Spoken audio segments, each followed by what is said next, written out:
Hello everyone, welcome back to your own channel. आज हम करने जा रहे हैं आपकी worksheet number 42 subject English class 9 हमारी डे 28 ऑफ अक्टूबर के लिए।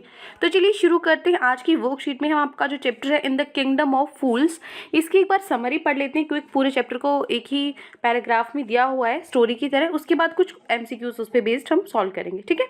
चलिए शुरू करते हैं। So in the kingdom of fools is a Kannada folk tale, ठीक है। एक कन्नड़ की आपकी फोकटेल है, स्टोरी है एक।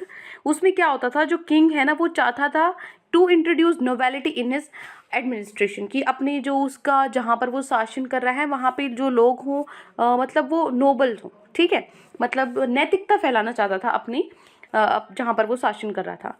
ही ordered all the people to sleep by day and work by night. तो वो लोगों को क्या कह रहा था कि भाई तुम दिन में तो सोया करो और रात तक काम किया करो, ठीक है। He also introduced market where all the things were sold very cheap. और उसने एक ऐसी मार्केट भी बनाई जिसमें सारी चीज़ें बड़ी सस्ती सस्ती बिकती थी। तो प्राइस ऑफ कोई किसी भी ऑब्जेक्ट का, किसी भी चीज़ का जो प्राइस था वाज 1 डुड्डू, ठीक है ना। एक 1 डुड्डू, जैसे हमारे में 1 रुपीज़ होता है ना, उस टाइम पे वहाँ पे कन्नड़ में क्या होता है, डुड्डू बोलते हैं उसको, ठीक है। तो हर एक चीज़ का, कोई भी चीज़ ले लो, उसका प्राइस कितना था, 1 डुड्डू। तो एक वाइज गुरु था, ठीक है, एक जिसको कहते हैं समझदार, ठीक है। एक समझदार गुरु था और एक उसका शिक्षक था, ठीक है, डिसिपल था उसका। Enjoyed their stay in that kingdom. उनको बड़ा मज़ा आया उस किंगडम में रहने में, ठीक है। कुछ दिन के लिए वो वहाँ रहे थे। While but the Guru soon realise that, जब उसके बाद लेकिन कुछ टाइम बाद जो गुरु है उसको ये एहसास हुआ कि staying at such place was not safe और सिक्योर, कि ऐसी जगह पे रहना सेफ नहीं है, सिक्योर नहीं है, ठीक है, सुरक्षित नहीं है ऐसी जगह पे रहना। क्योंकि जो किंग है ना और जो मिनिस्टर्स हैं, उसके जो मंत्री हैं, वो फुलिश डिसीजन की वजह से वो क्या कर रहे हैं, making foolish decision to run kingdom. अपने किंगडम को चलाने के लिए, वहाँ पर शासन करने के लिए वो इतने मूर्ख मूर्ख जो उनके डिसीजन है ना, इतने बेकार है वो बिल्कुल। But the disciple decided it was very comfortable place to stay at. लेकिन जो उसका शिक्षक था ना, शिक्षक कह रही हूँ, जो उसका शिष्य था ना, वो बड़ा ही कंफर्टेबल था हमारे ने, क्योंकि इतना सस्ता था वहाँ पे, इतना वो था, उसको बड़े मज़े आ रहे थे वहाँ पे। तो वो वहाँ पे रहा और इन्जॉय किया उसने सारी चीज़ें, क्योंकि एक ही डुड्डू की वो थी, सारी चीज़ें थी। एंड गोट अ फैट, सब कुछ इतना सस्ता था तो वो इतना ज़्यादा मोटा हो गया। तो एक दिन जो थीफ है वो घर में घुस आया, एक रिच मर्चेंट, अच्छे खासे एक बहुत ही अमीर व्यापारी था, उसके घर में घुस आया एक चोर, by making a huge hole in the wall, दीवार में एक बड़ा सा छेद करके, एंड स्नेक्ड इन, और अंदर घुस गया। तो while he was returning with the stolen item, जब वो वापस आ रहा था ना, जो भी चीज़ें उसने चुराई थी उन सब के साथ जब वापस आ रहा था, तो जो वॉल है ना हाउस की, उस घर की दीवार थी, वो उसके सर पे लग गई, collapsed on his head, killing him instantly. वो वहीं पर मर गया, ठीक है, दीवार पे सर लगते ही वहाँ पे वो मर गया बाहर निकलते वक्त। How ever the thieves brother approach the king. कैसे जो थीफ का जो ब्रदर है ना, भाई था जो चोर का, वो राजा के पास गया और उसको कंप्लेंट की, उसने शिकायत की कि जो हाउस ओनर है ना, जिसके घर से वो चुरा रहा था, उसको ना पनिशमेंट मिलनी चाहिए, उसको दंड मिलना चाहिए for not building a strong wall, कि उसने इतनी स्ट्रॉन्ग वॉल नहीं बनाई, ठीक है ना, इतनी कमज़ोर दीवार उसने बनाई। The king immediately summon the merchant to his court. और किंग ने क्या किया, उसकी बात सुनते ही उसको समन भेज दी, कागजात भेज दी कि भाई जल्दी से जल्दी कोर्ट में पेश हो सुनवाई के लिए। How ever the king and the ministers could not decide who was guilty. जो राजा था और जो उसके मंत्री थे, वो ये तय ही नहीं कर पा रहे थे कि गलती किसकी है, ठीक है, किसकी गलती है इसमें। तो they just decided someone must be punish to death but the size of the stick was too large. अब उन्होंने ये तो डिसाइड कर लिया था कि जो कोई न किसी को तो भाई डेथ की पनिशमेंट मिलेगी ही मिलेगी, ठीक है। So a new stake was order to proceed the execution. तो इस चीज़ को आगे मतलब फैसला करने के लिए सारी चीज़ें मतलब सुनते हुए वो कि भाई एक दोबारा से बैठक उन्होंने बैठाई, ठीक है।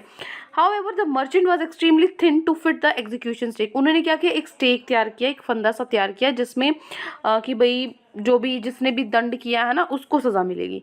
तो जो मर्चेंट था ना वो तो बहुत ही पतला था कि उसमें आ सके। So the king order to search for a fat man to fit the stick. तो उसको लगा भाई ये जो अब हमने मृत्यु तो तय कर ली है, किसी ना किसी को तो मरना ही पड़ेगा, ठीक है। तो वो क्या करने लगे, एक मोटे आदमी को ढूंढने लगे कि जो उसमें फिट हो सके। तो the Kings man search the entire kingdom. तो जो राजा के लोग हैं ना वो पूरे किंगडम में घूमने लगे, ठीक है। And found the disciple. तो उनको वो शिष्य मिला क्योंकि वो खा खा के इतना मोटा हो चुका था, है ना, as an ideal fit for the stake, कि भाई ये अच्छे से फिट हो जाएगा उसमें। But as he was innocent, लेकिन वो क्या था, इनोसेंट था, उसकी कोई गलती नहीं थी। He pleaded with the king to not to punish him for others deeds. तो वो राजा के सामने गिड़गिड़ाने लगा कि भाई दूसरे की जो गलती है उसकी सजा मुझे मत दो, ठीक है। So it was a kingdom of fools. तो वो क्या था, किंगडम फूल्स का किंगडम था। भाई ये कोई बात थोड़ी है कि भाई सजा मिलनी है, वो उसमें फिट नहीं हो रहा तो कोई ना कोई अब लोगों को तो दिखाना है कि हाँ भाई जो राजा है उसने तो न्याय कर दिया है। उसने अपने न्याय को दिखाने के लिए वो क्या कर रहा था, किसी को भी मार के दिखा रहा था, है ना। तो फूल जो मूर्ख है, मूर्खों की तो किंगडम हुई ना। No one listen to him, उसकी किसी ने नहीं सुनी। Luckily the wise guru return. By chance क्या हुआ, सौभाग्य से जो वो गुरु था वो आ गया एंड सेव्ड हिज डिसेबल। उसने अपने डिसेबल को बचा दिया by making a clever plan. एक उसने प्लानिंग बनाई।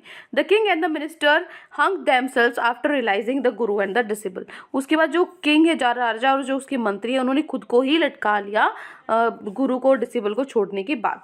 द पीपल क्राउंड द गुरु। उसके बाद जो लोग हैं उन्होंने गुरु को राजा बना दिया, उसके ऊपर जो सिंहासन उसको दे दिया, and the disciple as the new king and the minister. Crown किसको मिला, गुरु को मिला, और डिसेबल को नया राजा बना दिया और मिनिस्टर बना दिया, ठीक है। चलिए, हो गया, ये आपकी स्टोरी थी। अब हम चलते हैं इसके क्वेश्चन आंसर्स। स्टूडेंट्स, अनअकैडमी पे बहुत ही बढ़िया ऑफर चल रहा है प्लस और आइकॉनिक सब्सक्रिप्शन पे।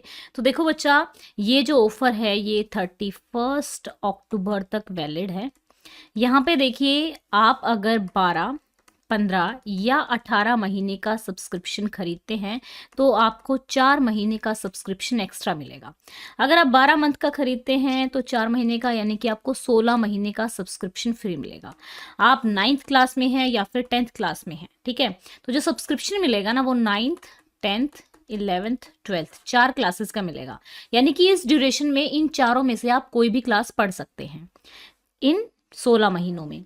तो आप 5 महीने में अप्रोक्स आपकी 9th या फिर 10th कंप्लीट कर लेंगे। एक क्लास कंप्लीट हो जाएगी तो बाकी के जो महीने रह जाएंगे, ठीक है ना, 5 के बाद, यानी कि जो 12 महीने रह जाएंगे, तो आप देख सकते हैं यहाँ पर आप अपनी नेक्स्ट क्लास को पढ़ सकते हैं। अब देखो, इतना सस्ता सा ये कोर्स है 13,500 का। अगर आप अपने एक सब्जेक्ट का भी ट्यूशन पढ़ते हो ना तो आप 1000 रुपीज़ तो ट्यूशन के देते ही हो, ठीक है। यहाँ पे अगर हम इसको 16 महीने से डिवाइड करें, 13,500 को 16 महीने से आप डिवाइड करें तो ये 1000 से भी कम आएगा, ठीक है। और उसमें आप एक ही जगह पर बेस्ट एजुकेटर्स के द्वारा पढ़ सकते हो। यहाँ पे फ्लैट 10% का डिस्काउंट है। आप लोगों को कोड यूज करना है पूर्णिमा 10। ध्यान रहे, अगर आप परचेज करते हैं तो आप कोड यूज करेंगे पूर्णिमा 10। लिंक दिया हुआ है डिस्क्रिप्शन में। पूर्णिमा 10 यूज करने से आपको 10% का डिस्काउंट मिलेगा। अब प्लस और आइकॉनिक में डिफरेंस क्या होता है? प्लस और आइकॉनिक के ये वाले फीचर जो होते हैं सेम होते हैं। बेस्ट एजुकेटर सेम रहते हैं। लाइव क्लासेस, लाइव टेस्ट और क्विजेस रहते हैं। पीडीएफ प्रोवाइड किया जाता है। आइकॉनिक में आपको पर्सनल मेंटर दिया जाता है। लाइव डाउट सॉल्यूशन मिलता है। पेरेंट्स से कनेक्ट कर सकते हैं। आपको स्टडी प्लानर प्रोवाइड किया जाता है, ठीक है। तो ये देखिए 13,500 में आपको मिल रहा है। अगर आप 10% मेरा कोड लगाते हैं तो 10% डिस्काउंट मिलेगा आपको, ठीक है। तो इसको इस तरीके से यूज कर सकते हैं। यहाँ पे अगर आप देखेंगे, ये देखिए 12 महीने का जो सब्सक्रिप्शन है, ठीक है, ये 13,500 का है। 9 महीने का 11,700 का है। 6 महीने का 9,000 का है और 3 महीने का आपका 6,750 का है। तो आप अपनी सिर्फ टर्म 1 और टर्म 2 के लिए भी खरीद सकते हैं। ये जो ऑफर है ये 31 अक्टूबर तक वैलिड है। ओके बच्चों, और यहाँ पे जैसा कि आप लिखा हुआ देख सकते हैं, class 9th, 10th, 11th, 12th, ठीक है। Class 9th, 10th, 11th, 12th ये चारों क्लास के लिए मिलेगा। इसका क्या मतलब है कि जैसे आप 9th का भी देख सकते हैं, 10th का भी देख सकते हैं, 11th का भी देख सकते हैं, 12th का भी देख सकते हैं।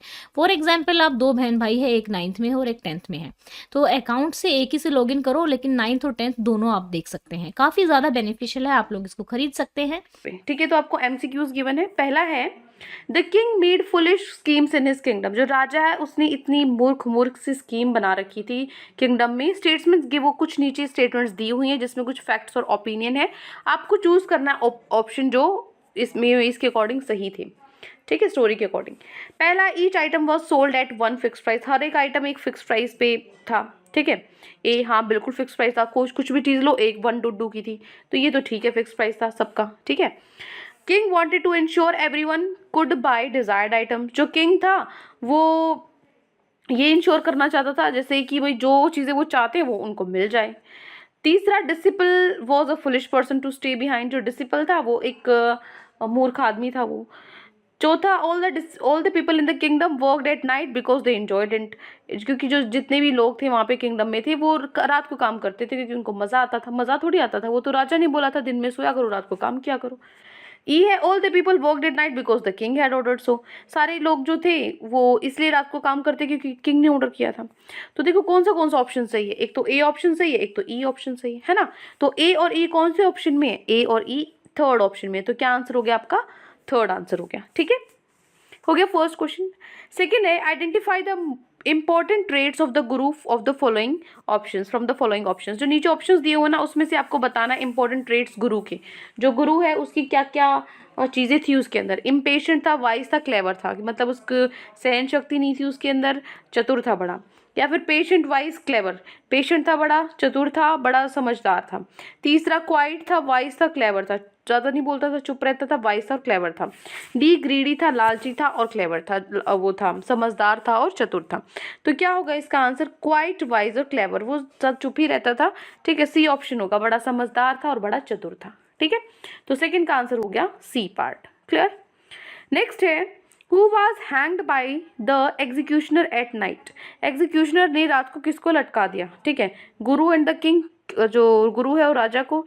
डिसिपल एंड द गुरु, जो शिष्य है और गुरु है उनको लटका दिया। थीफ एंड मैसन, जो मैसन था और जो चोर था उसको लटका दिया। किंग एंड मिनिस्टर, किंग और मिनिस्टर को लटका दिया। किसको लटकाया? लास्ट में जो गुरु था उसने ऐसी प्लानिंग की कि उसके जो शिष्य है उसको तो छोड़ दिया और लास्ट में किंग और मिनिस्टर है वो खुद ही लटक गए। ठीक है ना, तो डी ऑप्शन हमारा बिल्कुल करेक्ट रहेगा इसके लिए। ठीक है, हो गया first, second, third question.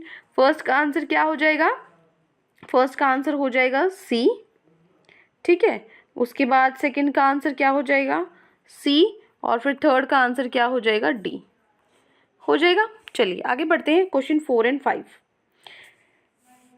Who was the disciple's opinion about living there. ठीक है, what was disciple's opinion about living there. वहाँ रहने का क्या कारण था? वो जो शिष्य था वो वहीं रह गया था, क्यों रह गया था वो वहाँ पे, ये आपको बताना है। तो देखो, he wanted to live there and enjoy good. वो चाहता था वहाँ पे रहे और मजे से एंजॉय करे। दूसरा, he did not want to live there and cheap food. वो वहाँ पे रहना नहीं चाहता था और वहाँ का जो सस्ता खाना था वो उसको नहीं चाहिए था। He was afraid of the fools, वो मूर्खों से डरता था। All the options are correct, सारे ऑप्शंस करेक्ट है। तो क्या ऑप्शन सही होगा? वो वहाँ पे रहना चाहता था और वहाँ के मजे लेना चाहता था क्योंकि सब कुछ इतना सस्ता था, आराम से उसको सब मिल रहा था। ठीक है, तो कौन सा ऑप्शन सही हो जाएगा? ए ऑप्शन करेक्ट हो गया। ठीक है, नेक्स्ट है, why did the king decide to hang the disciple. जो किंग है, राजा, उसने ये क्यों डिसाइड किया कि वो लटका देंगे इस शिष्य को? बिकॉज ही वॉज गिल्टी, क्योंकि वो गिल्टी में था। ठीक है, उसकी गलती थी। दूसरा, बिकॉज ही वॉज थी, वो चोर था। तीसरा, ही वॉज फैट, वो मोटा था। बिकॉज ही डिसओबेड द गुरु, उसने गुरु की बात नहीं मानी इसलिए उसको लटका रहे थे। क्यों लटका रहे थे डिसिपल को, शिष्य को? बिकॉज ही वॉज फैट, क्योंकि उस फंदे में ना सिर्फ वही फिट आ रहा था, तो बिकॉज ही वॉज फैट इसीलिए उसको लटका रहे थे। ठीक है, तो सी ऑप्शन हमारा करेक्ट हो गया। क्लियर। नेक्स्ट है last question, who became the new king and the minister of the kingdom. अब नया राजा और मिनिस्टर कौन बना किंगडम का? एग्जीक्यूशनर्स, जो एग्जीक्यूशनर्स थे वो। गुरु और डिसिपल, गुरु शिष्य बने। मर्चेंट एंड हिज फादर, जो व्यापारी था और उसके फादर थे वो। या फिर दो लोकल्स। क्या होगा? कौन बने राजा? जो गुरु और उसके डिसिपल थे वो राजा और नई मिनिस्टर बने। ठीक है, तो बी ऑप्शन हमारा करेक्ट होगा। तो ये 6 आपको एमसीक्यूज गिवन थे इस स्टोरी के रिगार्डिंग। आई होप आपको स्टोरी अच्छी लगी हो और समझ में भी आ गई हो, सारे क्वेश्चंस आपको क्लियर हो। कोई भी डाउट है कहीं पर भी, किसी भी क्वेश्चन में, पूरी वर्कशीट में, तो कमेंट सेक्शन में आप मुझसे पूछ सकते हैं। और अगर आपको लेक्चर अच्छा लगे तो चैनल को सब्सक्राइब कर सकते हैं, वीडियो को लाइक कर सकते हैं। आज के लिए इतना ही, मिलते हैं नेक्स्ट वीडियो में। Till then take care, bye bye.